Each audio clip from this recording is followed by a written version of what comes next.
Hi, I'm Chef Jovi, and welcome to Fork Pitch. At Fork Pitch, we want to help you learn about great ingredients so you can make some great food. This video is a Fork Pitch production in conjunction with Midwest Digital AV Incorporated. Hi, I'm Chef Jovi with Fork Pitch, and today I'm going to be working with one of my favorite ingredients, Wagyu ribeye steak.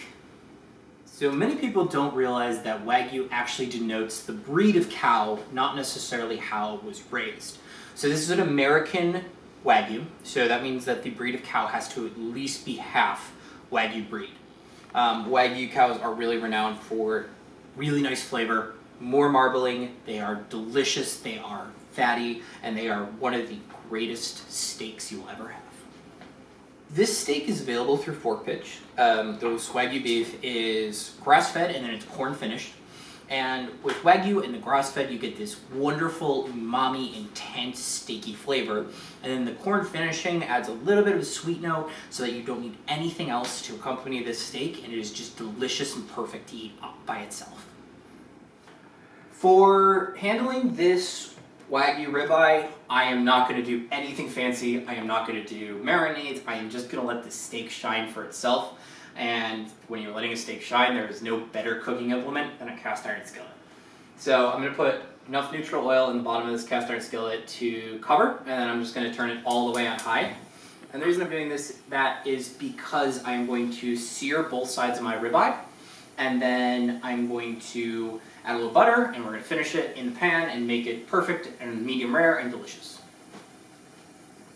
So the oil is coming up to temp right now, and I'm going to wait until it is really smoking and really going before I put my steak anywhere near that pan. It's coming very close, but more importantly, until I'm about to put my steak into the pan, I'm not going to salt it. And that's because salt draws out the moisture of the meat. Moisture causes caramelization. Moisture is the enemy of caramelization because of how it works with the steak surface. So we're going to make sure that we don't salt the ribeye until the very end, right before it goes in the pan. I have salt here. I'm going to salt the side of the ribeye, and I'm going to salt the other side when I flip it. And the reason I'm salting right before going into the pan is because salt draws out the moisture of the meat. And if you have a super moist steak, you are going to not be able to get that perfect caramelization and crust on it. So I'm going to just season really liberally, and then I'm going to take this and I'm going to do salt side down. And that is the most beautiful sound in the world. Take the other side, I'm just going to salt it in the pan. Be careful not to get it over, but salt's not going to burn very easily, so it's not a huge deal if it gets in the oil. I'm more worried about bringing down the temp of the oil.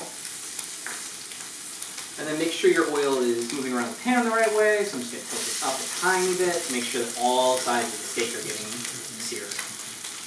So searing can take between a minute to 90 seconds to, I sometimes will sear for 3 minutes, and some people think I'm nuts, but with a really thick steak, especially one that maybe was sitting in the fridge or has a lot of temperature discrepancies, it might take a lot longer to sear.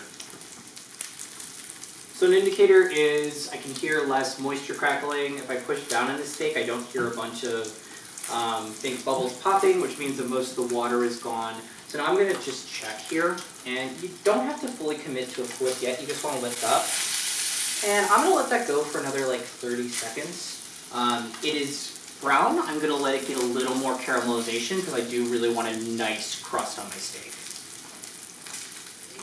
And one thing when you're searing these, you have to make sure you use a high smoke point oil, or else you're going to get burn flavor on the steak. But this looks great. I'm flipping it.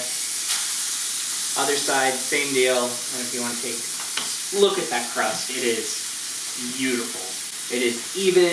It is golden brown. It is going to get so much flavor from that. It's just amazing.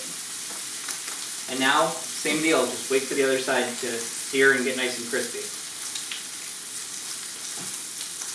And so what I'm doing here is I'm just making sure that every edge of this steak is seared. And part of that is the fat is usually on the outside, and rendered fat is so delicious. But also, it just really gives more texture, and that way you don't have these weird off bits. And I'm just moving around this really hot pan, and I'm about to kill the heat on it because we're done. It's gonna smoke. It's gonna do all this. If you need to, run it outside when you're done. We have a hood here, luckily. It's just gonna be a delicious, perfect looking steak. Same cast iron skillet. It had been wiped out with a towel really fast just to get a lot of that smoking oil out of it.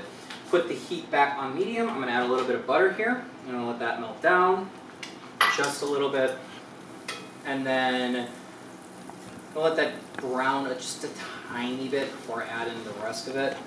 And butter and steak go really well together. They just finish great. The nuttiness of butter works really well with the umami of steak. The chirping is from the smoke of the searing and the fire alarm that is too high up for any of us to disable. So that is a risk. Just be warned about that if you do sear in your house. Make sure you have the windows open. So butter's melted down. I'm going to put that on high actually for a second just to brown it a teeny bit. I don't really want brown butter flavor. I already have enough umami in the steak. I'm looking more for just butter's delicious fatty finishing properties. Sit back down again, and then we're just going to take this, put this back in here. And this is where some people might disagree. There's a little bit of dissent on this. Yes, this steak is perfect. It is delicious.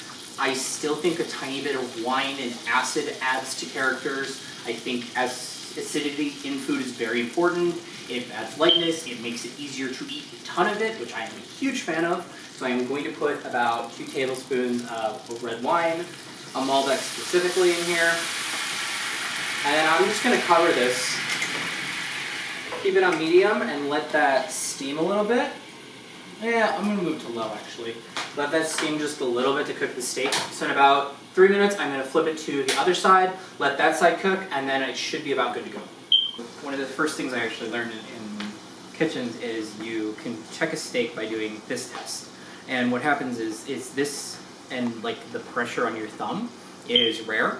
If you do it on your middle finger, it's medium rare. Ring finger is medium well, and then pinky is well done, which is very, very solid.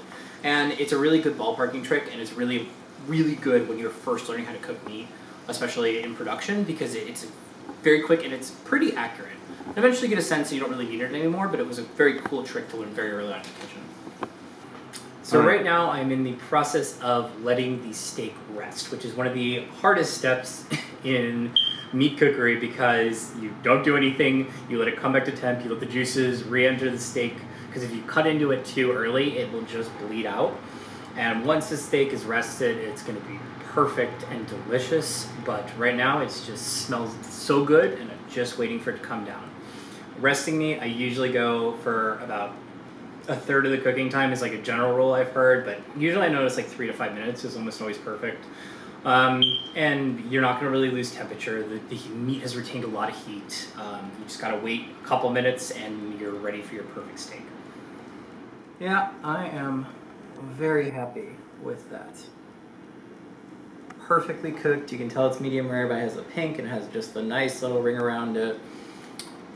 I am going to enjoy the hell out of this steak.